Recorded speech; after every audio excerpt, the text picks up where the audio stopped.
Hey, I want to make this video for anybody who's struggling with the E90 error code from an Intex spa.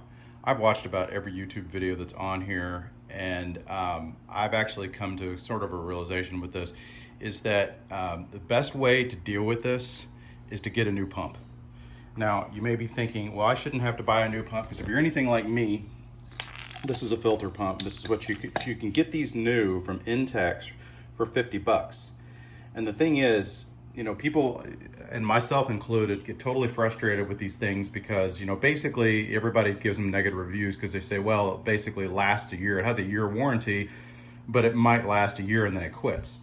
Well, the thing is, you probably only paid $800 to $1,000 for one of these like we did, and you really enjoy it, but you get frustrated because they break down and the E90 error code happens, and there's all sorts of fix-it videos and all this kind of stuff. Well, I tried everything, couldn't get it to work, but what I ended up doing is I found this pump for 90 bucks on the Intex website, and it took about a week for them to get it to me. And so what I'm going to do is I'm just going to buy an extra and have a spare sitting around.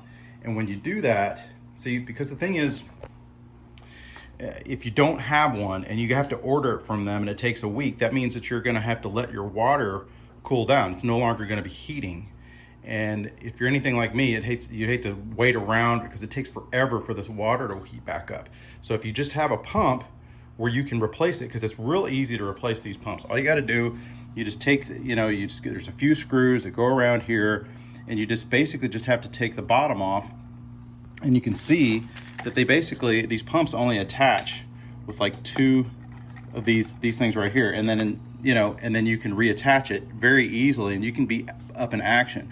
The problem is, now there's other videos out there where these guys are telling you to, basically you need to take this thing apart. And the problem with these things, they're cheap, and they have what's called an impeller shaft in here that's made out of cheap plastic. And over time, it basically wears a groove in it and it cracks or something. And then, they advise you to, and you can go on eBay and you can find guys that are selling these replacement impeller shafts for these deals. I did that and it still didn't work. So I have a replacement impeller shaft in here that I bought off of eBay. Again, it took like a week to get to me. And then, I got it and it still didn't work. And I thought to myself, well, this is dumb. It cost me about 12 bucks.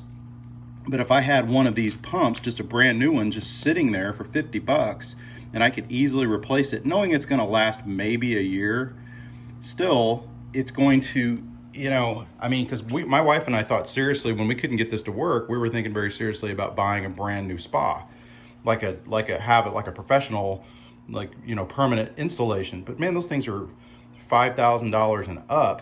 So, you could buy 5 of these things. But if all you have to do is buy a new pump every now and then and keep one on hand, because the thing is, if you don't understand how these things work, is that the first thing you want to do if you get the E90 code is you want to check your filter. Because if your filter's all clogged up, it's basically the E90 code is saying we're not getting water into the pump. So you definitely want to check your filter first, because if you just replace your filter, you might be able to get the E90 code to go away. And that's happened for me a couple times. But then I couldn't get it to go away.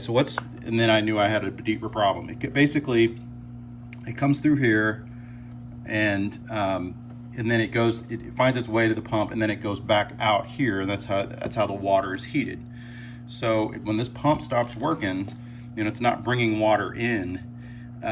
You either have that broken impeller shaft thing, or something else is going on with the pump. But I'm just telling you, I think it's a much better plan to just have one of these pumps just sitting around for 50 bucks, and that way you can switch it out real quick and your water won't even hardly lose any of its heat, and you can be back in action. So I hope this helps. Another thing I want to address about, a lot of people might bring up the warranty question. They were like, why should I buy a new pump for 50 bucks if this thing should be under warranty? And I agree, but the problem is that everything that I've read about Intex customer support is that it sucks, and I haven't dealt with them. And I thought, for 50 bucks, if I know the problem is the pump, just buy the pump. Even if should be under warranty, just spend the money. You only spent $800 to $1,000 or whatever for this thing in the first place. Spending 50 bucks a year on it, as far as just to buy a part that is going to break down, why would you even bother dealing with the warranty claim on that? Because it could take forever. It might take you 8 weeks to get the part. If it's covered under warranty, you save your $50, but you lost 2 months use of your spa. So that's my thought. So do what you want. Hope this helps.